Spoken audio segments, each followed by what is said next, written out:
कई बार ना कुछ चीजें बस चिपक जाती हैं और फिर वो पीछा नहीं छोड़ती। आज हम ऐसी ही 3 डरावनी कहानियों की दुनिया में जाने वाले हैं जहां कुछ आम लोग अनजाने में ही एक ऐसे अलौकिक जाल में फंस गए जहां से निकलना नामुमकिन था। तो चलिए शुरू करते हैं। सोचिए, अचानक ये आवाज सुनाई दे, मरोगे, तुम सब मरोगे। रोंगटे खड़े हो जाते हैं, है ना? ये सिर्फ डराने वाले शब्द नहीं है, नहीं, ये तो वो सच्चाई है जिसका सामना इन कहानियों के किरदारों को करना ही पड़ेगा। एक ऐसे श्राप की आवाज जो किसी को नहीं बख्शता। और जानते हैं सबसे डरावनी बात क्या है? कि खतरा किसी भूत या राक्षस के रूप में नहीं आता, नहीं, वो छिपा होता है एकदम आम चीजों में, जैसे ताश की एक गड्डी या कोई पुराना वीसीआर टेप। अरे यहाँ तक एक खूबसूरत सा घर भी एक ऐसी भयानक दुनिया का दरवाजा बन सकता है जहां से कोई लौट कर नहीं आता। तो चलिए शुरू करते हैं हमारी पहली कहानी से, मौत के ताश। एक ऐसा खेल जो मजाक में शुरू हुआ पर जल्द ही जिंदगी और मौत की लड़ाई बन गया। तो होता यह है कि 4 कजिन्स हैं, अनय, राशि, दीप और राधिका, छुट्टियों पर अपनी दादी के घर जा रहे हैं। रास्ते में उनकी कार हो जाती है खराब और तभी राधिका को सड़क किनारे एक सुनसान से घर के पास ताश की एक गड्डी मिलती है, बिल्कुल नई जैसी। उसे क्या पता था कि वो कोई खेल नहीं बल्कि अपनी मौत उठा रही थी। अब खेल शुरू होता है। पहला पत्ता और उस पर बनी थी उनकी खराब हुई कार और एक काली बिल्ली का एक्सीडेंट। अरे ये तो अभी अभी हुआ था। उन्होंने सोचा चलो इत्तेफाक होगा, लेकिन फिर अगला पत्ता उनकी दादी की अचानक मौत की भविष्यवाणी करता है और कुछ ही देर में फोन आता है, दादी नहीं रही। फिर एक और पत्ता जिसमें एक अजगर दिखता है और सच में खेत में उनके सामने एक अजगर आ जाता है। अब उनका दिल दहल जाता है। ये सिर्फ इत्तेफाक नहीं था, ये ताश उनका भयानक भविष्य बता रहे थे। और फिर वो पल आता है जो उनकी रूह कंपा देता है।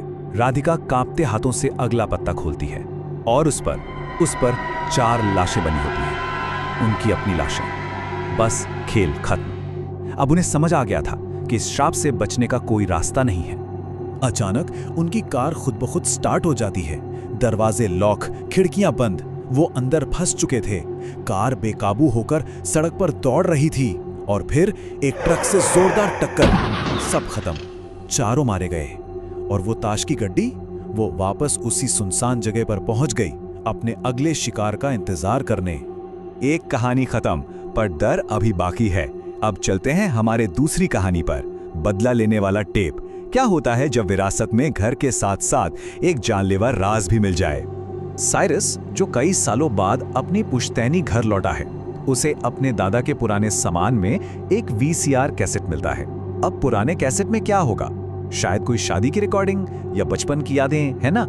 लेकिन नहीं, इस टेप में तो किसी की चीखें कैद थीं।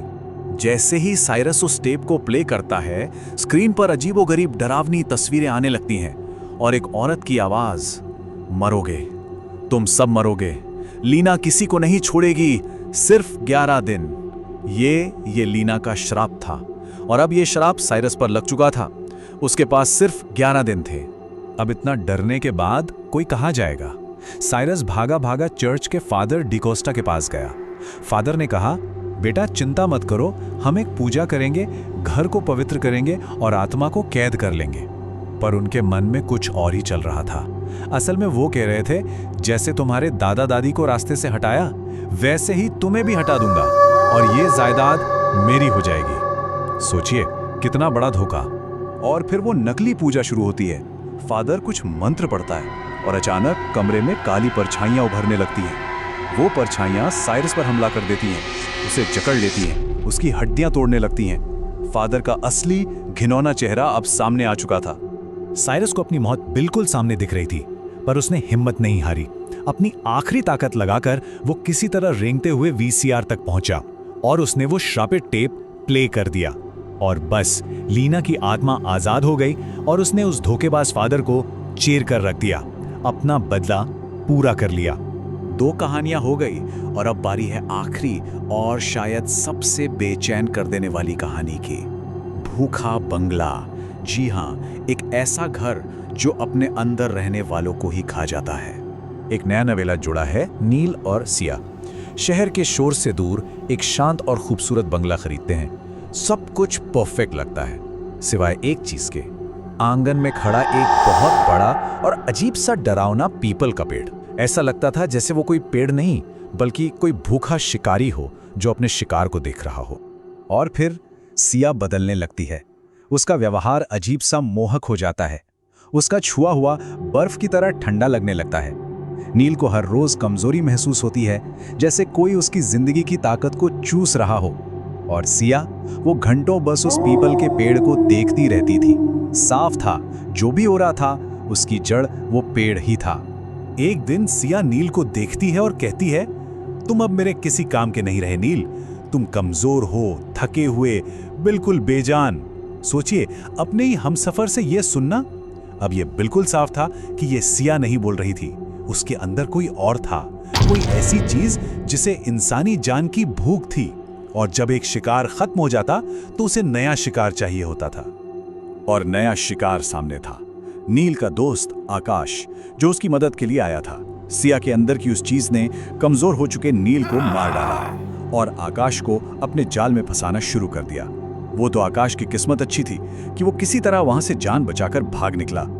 लेकिन कहानी का सबसे घिनौना सच तो अब सामने आना बाकी था। पता है ये सब कौन करवा रहा था? उस घर का असली मालिक। जी हाँ, वो जानबूझकर नए नए लोगों को, जोड़ों को उस बंगले में लाता था ताकि वो उसकी मरी हुई पत्नी कामिनी की आत्मा का शिकार बन सके। वो आत्मा जो उसी पीपल के पेड़ में रहती थी, वो अपनी पत्नी की आत्मा को इंसानी जाने खिला रहा था। तो ये थी वो 3 कहानियां, तीनों अलग, पर तीनों में एक बात एक जैसी है। एक ऐसा श्राप, एक ऐसा जाल जिससे बाहर निकलने का कोई रास्ता नहीं। अगर हम इन तीनों को देखें ना, तो एक पैटर्न साफ नजर आता है। पहली कहानी में श्रापित ताश थे, दूसरी में एक भूतहा वीसीआर टेप और तीसरी में वो पीपल का पेड़। हर जगह एक मामूली सी चीज एक दुष्ट आत्मा का जरिया बनती है और नतीजा हमेशा एक ही होता है, मौत। ये दिखाता है कि कैसे कभी-कभी सबसे ज्यादा खतरा वहीं छिपा होता है जहां हम सोच भी नहीं सकते।